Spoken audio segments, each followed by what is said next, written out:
नमस्कार दोस्तों, स्वागत है आपका एक बार फिर से हमारी चैनल सनातन धर्म ज्ञान पर, जहां मैं आपको सनातन धर्म से जुड़ी बहुत ही अद्भुत तथा ज्ञानवर्धक कहानियां सुनाती हूं।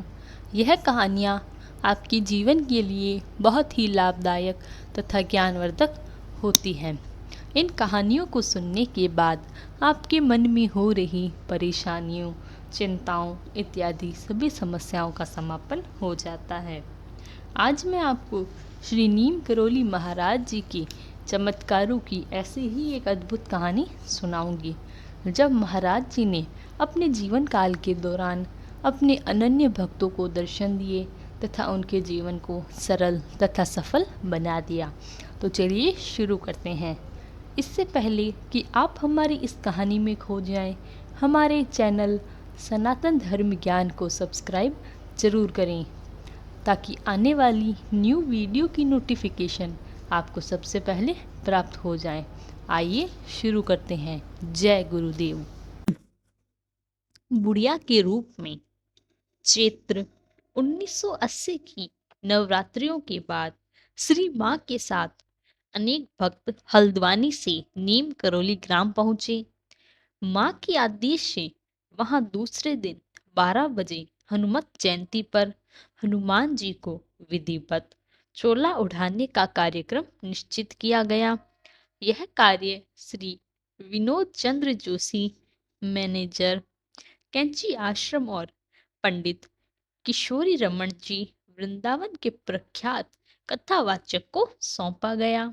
दूसरे दिन प्रातःकाल से ही मंदिर की सफाई और सजावट का कार्य चल रहा था। पंडित जी 12 बजे के कुछ ही समय पूर्व मंदिर में पधारे। आप कार्यकर्ताओं को यह बताना भूल गए कि पूजा के लिए आपको किन किन वस्तुओं की आवश्यकता होगी। इस कारण वहां सभी आवश्यक सामग्रियों का अभाव था। पंडित जी अपनी भूल पर दुखी थे, परंतु अब कोई उपचार न था। इतना समय नहीं था कि उनका किसी प्रकार संग्रह हो सके। उस गांव की दुकानों में वे उपलब्ध नहीं थी और बाहर आदमी भेजकर उनको मंगवाना संभव नहीं था। अतः सामग्री के अभाव में आपने मंत्रोच्चार द्वारा मानसिक पूजा करने का विचार किया। विनोद जी ने हनुमान जी के सम्मुख पूजा हेतु आसन ग्रहण किया और मंदिर के द्वार के बाहर बैठकर पंडित जी की पूजा आरंभ करने जा रहे थे।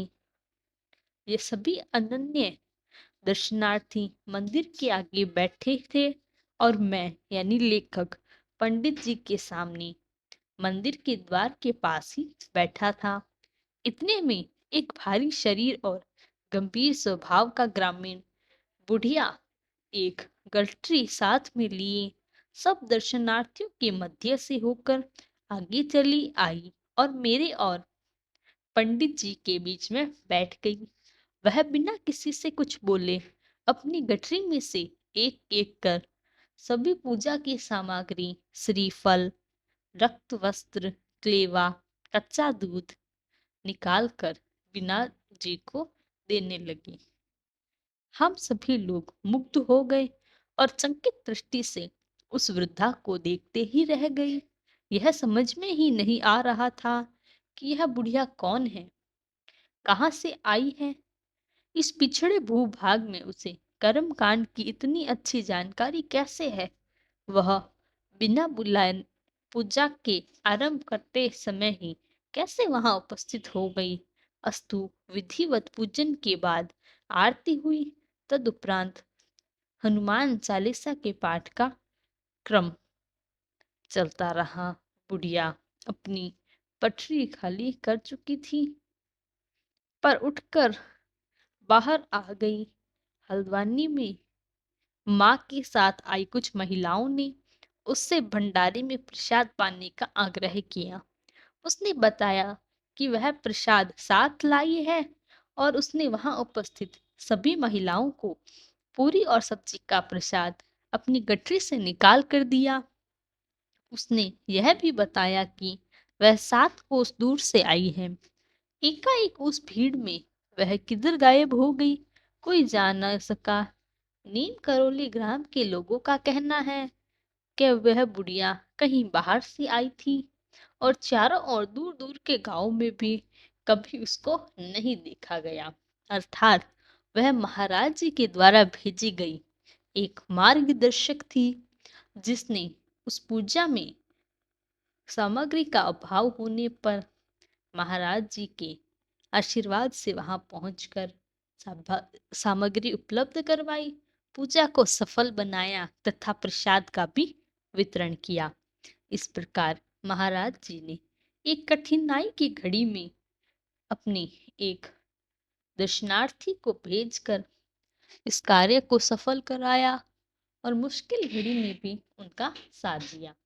महाराज जी अपनी ऐसी कृपा सभी पर बनाए और अपने सभी भक्तों के दुख दर्द और संकट में उनकी सहायता करें। इसी आशीर्वाद के साथ आज की कथा समाप्त करते हैं। महाराज जी के चमत्कारों से जुड़ी ऐसी ही अद्भुत कथाओं के लिए हमारे चैनल सनातन धर्म ज्ञान को सब्सक्राइब तथा वीडियो को लाइक कमेंट शेयर जरूर करें। तब तक के लिए धन्यवाद। आपका दिन मंगलमय हो। जय गुरुदेव।